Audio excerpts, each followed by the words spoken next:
What's going on, everybody? Welcome back to the Extra Innings Podcast. We're back today with another episode. Today is October 27th, 2024, and we're about to break down Game 2 of the 2024 World Series between the Yankees and the Dodgers. Now, today's going to be a fairly short episode. There's not a whole lot to dissect today, mostly because the Dodgers just ran with the game yesterday. No questions. It was all Dodgers, all 9 innings. Wasn't even close, but we're going to start today. We'll kind of break down what happened, what went down, but inning to inning. Kind of how we did the episode yesterday. So let's start with it. So top of the first, the Yankees go quietly, kind of going into it. The Dodgers put one in the second. Let's see what happened in the second. Oh, yeah, of course. Tommy Edman back again, another home run. Yeah, Tommy Edman is like, he's either hot or he's like cold. Like I think game 1 he had the 2 errors at short. I don't think he did a whole. I think he may have got a hit. But then last night obviously goes off for a home run. A single shot, not a big deal. Then we go into the third. The Yankees actually plate one to tie it. Where are we at? Soto. But again, we're going to talk about all this. Soto hits a bomb in the third, kind of answer back. It's 1-1. Again, nothing too wild. Then we're quiet. Oh, the Dodgers again in the third inning. So now they go 1-1. The Dodgers come back absolutely swinging. I remember here. Where are we at here? The third. Yeah. So Freeman homers again. No doubter. So now that makes it 3-1. Then Tommy Edman doubles. Hernandez lines out to Verdugo. So at this point, it's 4-1. It's 4-1 at this point. It's still a reachable ball game. We're pretty quiet through 4-1 all the way to the ninth. So after that bad inning with Rodon, it goes kind of quiet. The bullpen kind of handles the job quite a bit. 4-1, like I said.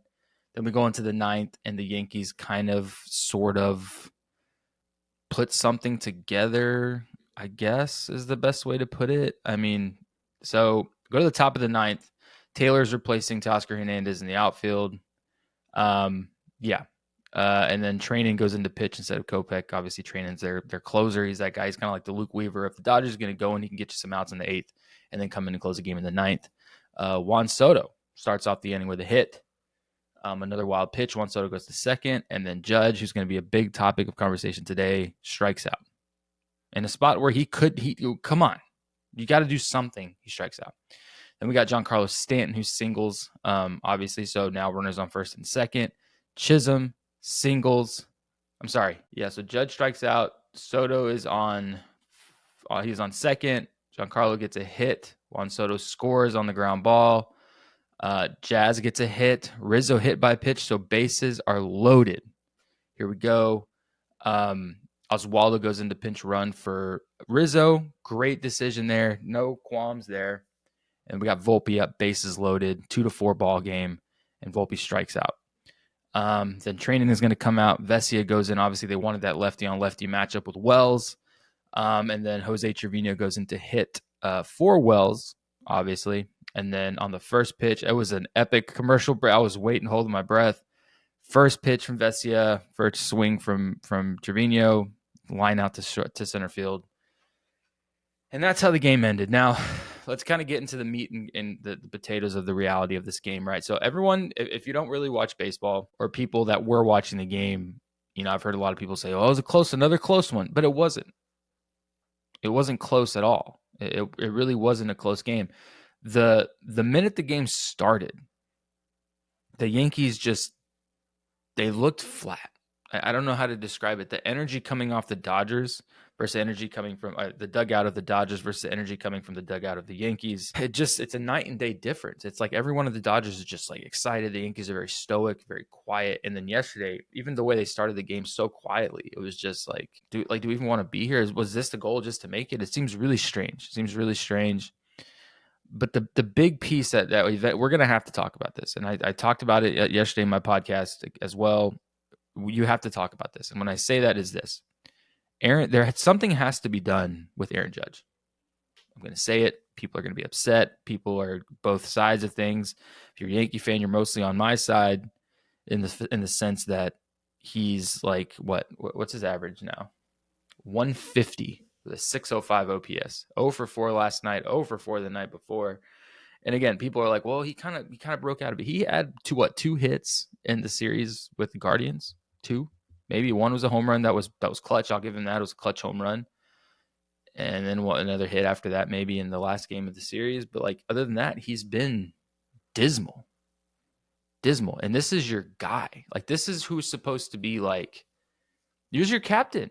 You know, he's the guy you call on, you want in situations, especially like last night, where they just didn't show up. And he's the guy you need in those spots, you want in those spots. And that's where it's like, bro, what are we doing? You know, and it's like, it's not even like, and a lot of times it's like, well, guy's in a funk. He's in a slump. Okay, he's in a slump. That's fine. That happens. In baseball, you'd be naive to think that slumps don't get everyone, because at some point or another, you're going to get hit by the slump monster. It happens. But we've been battling this slump of Judge for the entirety of the postseason. Like no adjustments, no swing adjustments, nothing, no mindset adjustments, no plate discipline. It's like he continues to swing at the same curveballs over and over and over again, and has yet to make any sort of mechanical adjustment, step up in the box, something. He makes no adjustment, and that's the problem. But the bigger problem is this, and this is what we're going to have to see for Game 3. Obviously, today's a travel day, no game today. They're playing in New York tomorrow, Monday night. What I will say is that the lineup has to change at this point, because right now Judge comes up in any situation and he's an automatic out. That's a problem in your 3-hole. I don't care who you are. I don't care what team you play for. Fuck, dude. Freddie Freeman, if anyone noticed this yesterday, when he hits the walk-off in Game 1, he actually moved down a slot in the lineup tonight in Game 4. He was moved from the 3-hole to the 4-hole for Teoscar to go in the 3rd hole. If Freddie Freeman hits a walk-off grand slam in Game 1 and has the humility to move down the lineup, why is Judge not moved from the 3-hole? At this point, there's no excuse. There's no reason why. I don't get it. I'll never understand. I just don't get it. Stanton, right now, the guys that you fear in the Yankees lineup is Torres on occasion, it's Soto and Stanton. That's it. I mean, right now, that is who you are scared of. If you're pitching, not even really scared, that's the wrong term, but who you tread lightly around right now is just Soto and Stanton. There's no one else that if I'm pitching against the Yankees that I'm truly worried about here. I'm not worried about anyone. Because right now, and this is the problem with the Yankees lineup, is that they haven't played a team, and we'll get to this actually. I'll hold off on that. But before we get to that, but the point I'm trying to make is right now, Judge needs to move down in the lineup. There's been talks about maybe moving him up to the 2-hole, but you don't want to take those balls that Soto's getting. You don't want to take that away from him by putting him in the 3-hole. Because if you put Soto in the 3-hole, it's less pitches for him to hit. Just be honest. And there's no doubt that they're pitching around. They're pitching around Judge. Obviously, no one's stupid enough that they're just going to start piping fastball to Judge no matter what. I get it. But you move Soto down 3 and you move Judge up 2, it's going to be reversed. In all honesty, Judge is still getting balls to hit now. So if you put him in the 2-hole, he's getting more balls to hit. Will anything really change? No. The Yankees need to move Stanton to the 3-hole. They need to move Chisholm up to the 4. Everyone needs to move up, and Judge needs to either move down. I'm not saying to bench him. That'd be egregious. You know, you need him in center. You need the glove. You need the defense. You need that possibility factor that he will break out of this and still come into the game and do some damage at some point. I'm not saying to bench him. That'd be egregiously stupid. What I'm saying is he needs to move down in the lineup, and you need to give guys who have been productive or have actually given the thought of being productive, you need to put them in an opportunity up in the lineup so that they can make something happen. And right now, you need Stanton to be batting the first of the game. You want him up there. 1, 2, 3. You need him up there. You can't keep going up there with Judge just striking out over and over and over again. The second piece that we have to talk about, obviously, you can go back and forth. You know, Chisholm's been doing a lot better. He got more hits the last 2 games. Rizzo, another one who's clutch. He can grind through at bats to get a result. You saw it last night in the late innings when they were kind of battling for something. You know, Rizzo put in a really impressive at bat in that last inning to end up getting drilled. Great at bat, grinded it out. Maybe wasn't going to get the hit. Maybe wasn't going to do something big, quote unquote, but he was able to manufacture a base runner. That's big in situations like that. Volpe, again, on paper, you look at everything, it was a tough situation to be in at that point. You know, Volpe struggling, not the greatest hitter in the world, put in a really big spot, didn't come through. But again, his at-bats, and he's been getting hits, have been better than Judge and everything like that. Verdugo, people have been talking about maybe taking Verdugo out. You can't. The defense for Verdugo right now is unmatched. You leave him in the lineup, even if it is the 9-hole, you leave him. The other big one, the last one I'm talking about before we get into kind of some other things with pitching and some other pieces. Judge. I mean, sorry, not Judge. Well, Judge, yes, for sure, Judge, but no, Wells. Another question mark. Wells right now is another automatic. So you got right now 2 automatic outs in this Yankee lineup, and it's Aaron Judge and it's Austin Wells. Trevino came in yesterday and put a solid piece of wood on the ball, hit it solid, just was right at somebody. Nothing you can do about it. That's a tough spot to be in, regardless. Bases loaded. The World Series, top of the 9th. That's a tough spot to go in by any means. But Trevino, I was like, dude, still put the bat on the ball. It was a solid piece. He got a pitch to hit, did something with it, just was right at somebody. He's on top of it a little bit, gets in, split the gap a little bit to different ball game, different story. But it's just not how it worked out. I still think at this point right now, I said it the other day, you give Wells a couple at bats in the game last night. You don't see anything, no adjustments, no changes. Put Trevino in. What's the other? There's no other. What are we doing? Give the guy who's and again, people are going to go back and forth. Well, you can't manage the run game. You can't do that and the other. I still was not worried enough when they started him against the Guardians. There was a base running blunder. No excuses there. But Trevino puts the ball in play. And right now in the World Series, on any other stage, you need people who are going to be able to produce. There's no other defensive specialist, sure. Right now, Wells is okay at behind the plate. He's a good catcher. Trevino's a better catcher. I think that in the run game, I think that if pitchers can limit runners, I think they're okay. I think that Trevino can do all right. He didn't do horribly against the Guardians. There was, people were like, well, they stole 2 bags. Well, a lot of people don't really quite look at the pitches that came in. They're not throwable pitches. It's a hard place to make. It's not like he's, the one to Ohtani last night, which was picture perfect for Wells. He's not a lot of those coming to Trevino in the last couple months. So again, he had the bad game in Boston forever ago. People are kind of scarred by that. I get it. I still think, in all honesty, Trevino should at least get a start in Game 3. Personally, I think it's at that point because at least he's going to give you a shot offensively that you need against this lineup. And I think looking at the biggest thing here before we move into the Dodgers and look at pitching, the biggest problem with the Yankees is that the Dodgers exposed a lot of the holes that the Yankees have had all year long. Exposed it. The fact that they're 1 through 5, 1 through 6 are strong, and then 7 through 9 are automatic outs for the most part, or just have non-competitive at bats. That's been a problem for the Yankees for a while. And and I'm not a fan of saying this, and I know a lot of people say it before. They've said it before. It's like, well, the Yankees have had an easier path to the World Series. I don't want to say that's not true, but it is a little bit true. I mean, you played the Guardians, who were a scrappy ball club, but nothing compared to the power that the Yankees have. So those little bit of holes that you get in between there don't get exposed because they're not that strong a team. You play Kansas City, again, the same concept. They've got 1 or 2 guys that are solid, but still not strong enough to expose other pieces of these holes. The Yankees have not played a team in this journey up through the postseason like the Dodgers. The Dodgers are 1 through 9 good. It's not like, playing the Guardians, you had to go against both Naylor brothers, David Fry, sprinkled through. It's like, okay. You look at Kansas City, it's like Bobby Witt Jr., Salvador Perez, Yuli, a couple guys, again, sprinkled throughout the lineup. Other ones are easier to get out. The Dodgers are not like that. Look at this. Ohtani, Betts, Hernandez, Freeman, Edman, Hernandez, Muncy, Smith, and Rojas. That is a tough fucking lineup for any pitcher. I don't care what league you're in. I don't care what your stats are. That is a hard lineup to get through, at least to even go through 3 times, let alone twice even then is tough. Best hitters in baseball. This is a strong team. So I'm sitting here going, have the Yankees truly had a challenge like this? And the answer is no, in my opinion. The answer is no. This is a whole other world the Yankees have not been able to fight.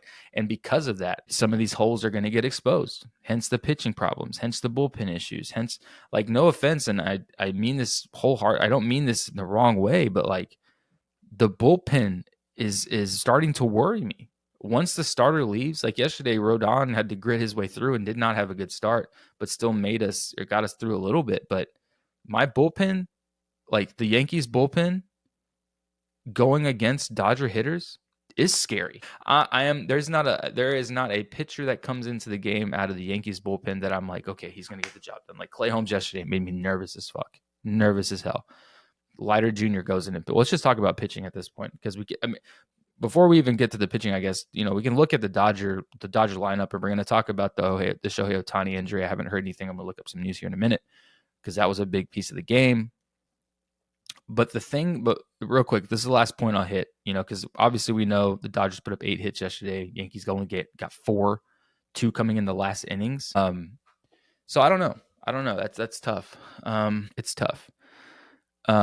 But the thing is that the Yankees don't have the strength that the Dodgers lineup has. They just don't have it. I don't think that they faced a team that does it like this all year. Well, I mean, obviously they've played some strong teams, but nothing like this. And that's the problem. That's the biggest problem. But getting into the pitching aspect of it. So yesterday we had Rodon through 3 1/3. Not good. 6 hits, 4 runs, 4 earned runs, no hits, 3 walks. I'm sorry, 3 strikeouts, 3 bombs. But one more thing, I keep going back and forth. The thing with the Dodger lineup, and I think that separates the Yankee lineup, is that when guys get in slumps, we've seen it with Jazz, we've seen it with Judge. There's no adjustments made. Like you saw Kike Hernandez, who has the home run swing, who has the home run approach, who can shorten the swing and get the base hits, get the doubles. You're seeing the same thing with Hernandez. You're seeing the same thing with Betts, who's like, okay, these guys are good. I'm not going to be able to drop a tank here, but I'm going to shorten my swing, change my approach, change my plate approach, and I'm going to get a double. I'm going to hit a single. I'm going to put balls through holes. That is what is separating the lineups from the Dodgers to the Yankees. The Yankees are trying to homer their way out of issues, homer their way out of situations. You can't sometimes. You got to play baseball, which is where the Dodgers are kind of beating them at the moment, or at least in the first 2 games. All right, that's all I wanted to say about that. Now, going into the pitching, Yamamoto pitched well. Honestly, he made a lot of mistakes, and there were a lot of situations I think could have been capitalized on, but he pitched well, and the Yankees made him look like a superstar, which he is a great pitcher all the way through. Great pitcher. He's got nasty stuff, electric fastball, but I think the Yankees played into it a little bit as well. Rodon did not have a good start. Again, like I said before, he's a 50-50. You're going to get a really great performance. You're going to get him, whatever. It's like one of those, a toss-up. And we got Cousins, who came in for an inning, gave up 2 hits. Hill came in again, struck 1.29 ERA. Why we're not using him every game? Why he wasn't thrown yesterday instead of Nestor? I don't know. Clay Holmes, 1 1/3, a walk, 2 strikeouts, not bad. And then Leiter Jr., obviously a 1 inning pitch. Leiter Jr. has been the one that's been put in some really big situations, some leverage situations, and has come out on top. Yamamoto yesterday, 6 1/3. Bonda, 2 1/3. Kopech, an inning. Training, 2 1/3.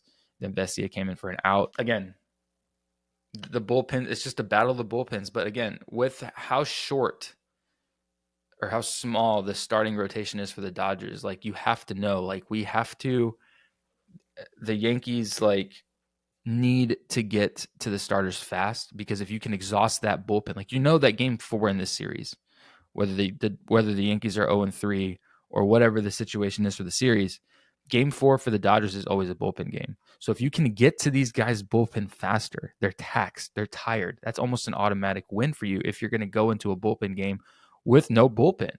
But the Yankees let Yamamoto go 6 yesterday. They let Flaherty go 5 1/3 yesterday. And then, like, you already know that Bonda, Kopech, Vesia, those are their 3 main guys. You got Phillips in there as well, Kasparius as well, who didn't throw yesterday. But if you can get them to throw in these guys who are going to piggyback, who are supposed to be their long relief guys, and you can get to them early in games, it changes their whole plan has to be rearranged and shifted and changed. Because right now they got all these guys are still fresh, and they have a travel day today. So Kopech has only thrown 2 innings. Bonda's thrown maybe another 2 innings. Trainin thrown maybe 2 innings. Vesia maybe an inning, a little more than an inning. Like, these guys are fucking fresh.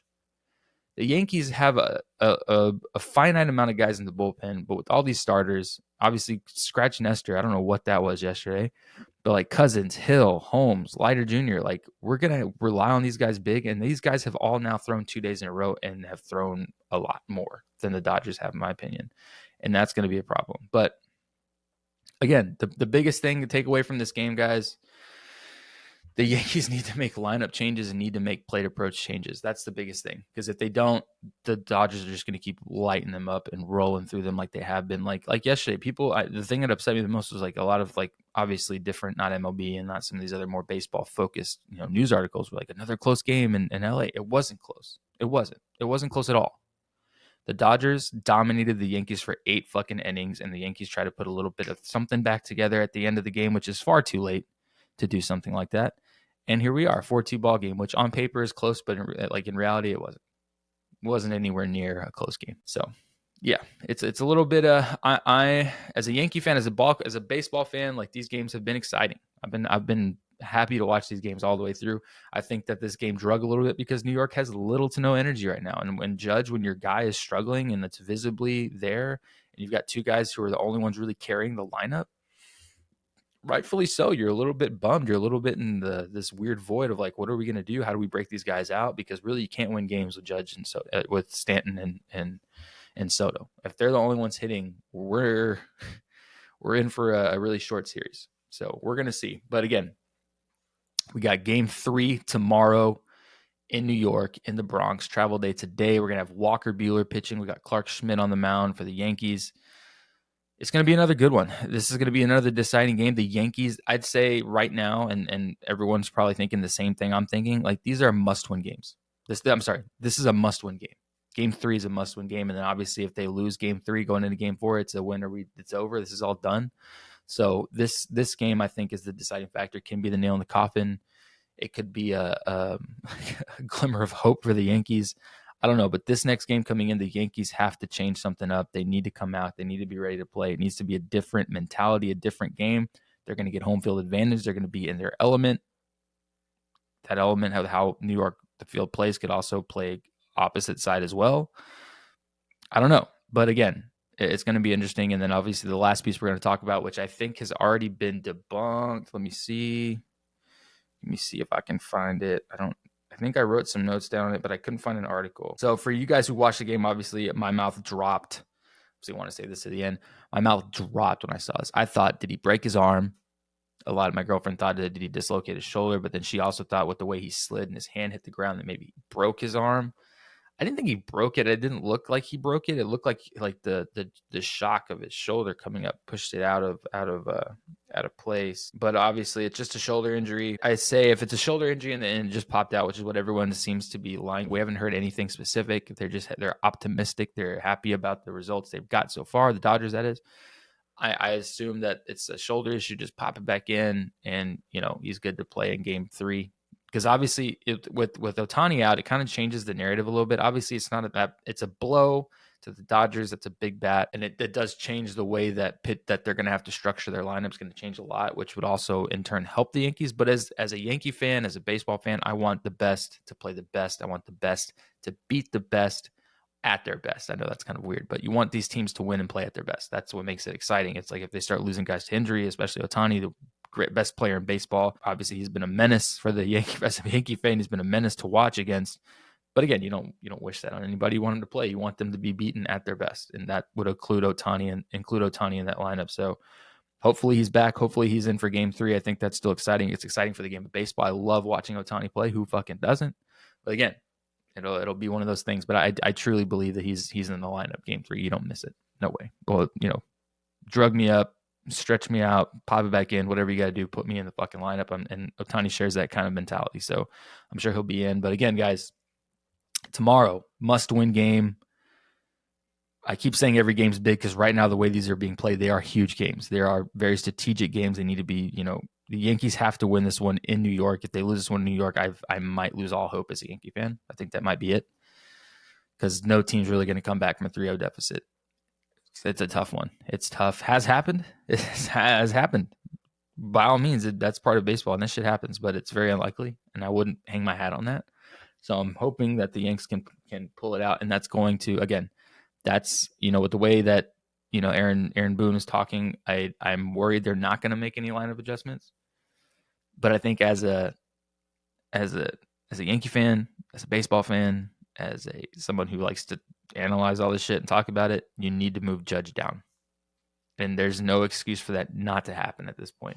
I think if you don't, you're showing everyone that ego plays over championships. It plays over hard work. It plays over who's deserving of the spot that is.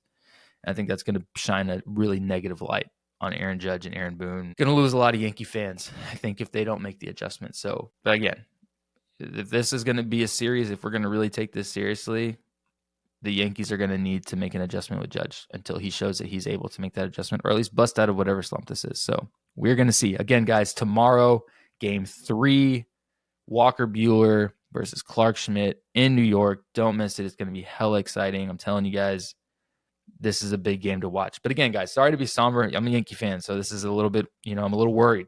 I'm a little worried about this game. Straight up worried. And I'm not. Today's going to be kind of a relaxing day because the last 2 nights I've been like my heart rate is out the roof watching these games. But again, we're going to see. We're going to see. But again, guys, thanks for watching. Thanks for listening. We got a lot of stuff on our social pages. Be sure to check that out. Extra innings on TikTok, extra innings on Instagram. Last night I was pitched, so I didn't really tweet a lot during the game. But we have some stuff on Twitter as well. If you want to follow me on Twitter, I'm talking baseball all the time. But again, guys, thank you so much for listening. I appreciate you guys tuning in. Be sure to like, follow, subscribe, all the shit on YouTube, all the shit on socials. Rate it. If you're listening on Spotify or Apple, be sure to rate the show. It really helps us a lot with engagement. So I appreciate that. But again, guys, we will catch you guys, I guess, on Tuesday because there's not going to be I'm not going to pre-talk this game. I might, maybe, I don't know, maybe, but I don't think I will. But yeah, catch us on for sure. We'll have an episode out on Tuesday to break down Game 3 that's happening tomorrow. So don't miss it. And we'll catch you guys in the next episode.